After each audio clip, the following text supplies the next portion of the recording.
Hi friends, நான் உங்கள் சுமதி. நீங்கள் எல்லோரும் சந்தோஷமாக இருக்க வேணுமென்று நான் வேண்டிக் கொள்கிறேன். இப்போ நான் உங்களுக்கு என்னுடைய முறைப்படி பருப்பு கறி எப்படி வைப்பதுண்டு செய்து காட்டுறேன். பருப்பை நல்ல தண்ணியில் 2-3 தரம் கழுவி இப்போ அடுப்பில் வச்சு ஆன் பண்ணி அவியட்டும். பருப்பு கொதிச்சு கொண்டு வந்து கொண்டிருக்குது. மேலே இருக்கிற அந்த வெள்ளியா இருக்கிறது எடுத்து விடணும்.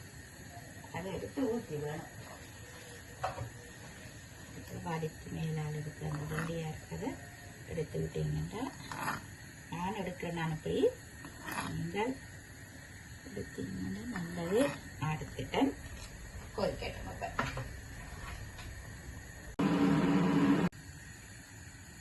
அந்த வெள்ளியா இருக்கிறதெல்லாம் எடுத்து வெளியில ஊற்றிட்டு இப்போ கொஞ்சம் தண்ணி காணும். கொஞ்சம் தண்ணி விடுவோம். தண்ணி விட்டு பச்சை மிளகாய், வெங்காயம் கொஞ்சம், பச்சை மிளகாய் கொஞ்சம், தக்காளி கொஞ்சம் போடுவோம். போட்டுட்டு தட்டின உள்ளி வெள்ளைப்பூடு அது கொஞ்சம் போட்டு கிண்டி விட்டுட்டு மஞ்சள் கொஞ்சம் மஞ்சளும் போட்டு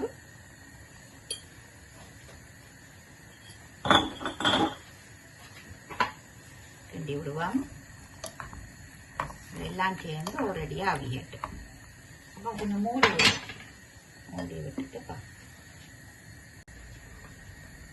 இப்போ திரண்டு பார்ப்போம். கிண்டி பார்ப்போம். தக்காளி பழமும் கருப்பினா கொஞ்சம் அவிய வேணும். அவியட்டும். அவிஞ்ச பிறகு கொஞ்சம் தேங்காய் பால் விட்டு பெருங்காயத்தூள் கொஞ்சம் போட்டோம்னா உப்பு போடலைங்க. பருப்பு அவிஞ்ச பிறகு தான் உப்பு போடணும். நான் பருப்பு அவிஞ்ச பிறகு தான் உப்பு போடுவேன். அதனால் பருப்பு அவியட்டும். அதுக்கு பிறகு உப்பு போடுவோம். இப்போ மூடி விடுவேன். திரும்ப பொங்கி வலிய பார்க்குது. அதால மூடியை திறந்து விடுவோம். திறந்து விட்டுட்டு அவிய விடுவோம். திறந்திருக்கட்டும். இல்லாடி வலிஞ்சு ஊற்றப்பட்டுரும்.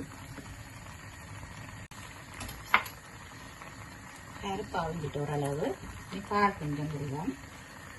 தேங்காய் பால் டின்னில் வார தேங்காய் பால் தான் விடுவேன். விட்டுட்டு கொஞ்சம் உப்பு போடுவோம். கறிக்கு தேவையான அளவு உப்பு போடுவோம்.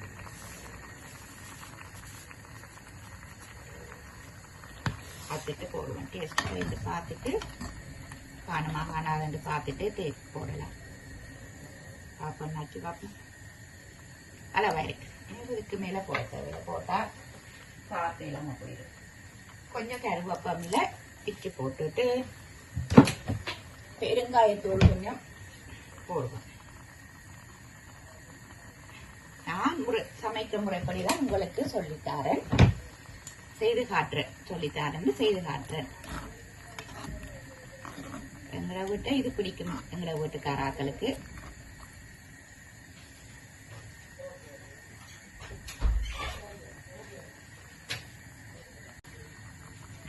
பருப்பு ரெடி ஆயிட்டு. உங்களுக்கு இப்படி தண்ணியா வேணும்னா நீங்க இப்படி தண்ணி கொஞ்சம் தண்ணி மாதிரி இருக்கலாம். எனக்கு கொஞ்சம் முருகணும். அதால நான் கொஞ்சம் பத்த விடுவேன். கொஞ்சம் பத்தட்டு. எனக்கு பத்தினாதான் இப்படி தண்ணியா பிடிக்காது. அதனால நான் கொஞ்சம் பத்த விட்டுட்டு இறக்குவேன். கொஞ்சம் பத்தட்டு. அது வரைக்கும் அவியட்டு.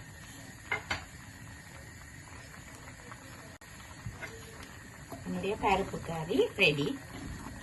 உங்களுக்கும் விருப்பம்னா நீங்க அப்படி பருப்புக்கு தக்காளி பழம் போட்டு சமைத்தீங்கன்னா நல்ல சுவையாக இருக்கும்.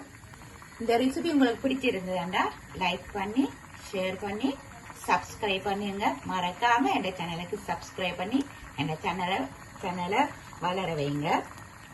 இப்போ நீங்க சப்ஸ்கிரைப் பண்றதாலே எனக்கு ஒரு சின்ன ஹெல்ப்பாகவும் இருக்கும். நான் இப்போ வளர்ந்து வர யூடியூபர். நீங்க எனக்கு சப்ஸ்கிரைப் பண்ணி லைக் பண்ணி ஷேர் பண்ணி ஹெல்ப் பண்ணுங்க. வீடியோ பார்த்து தேங்க்யூ.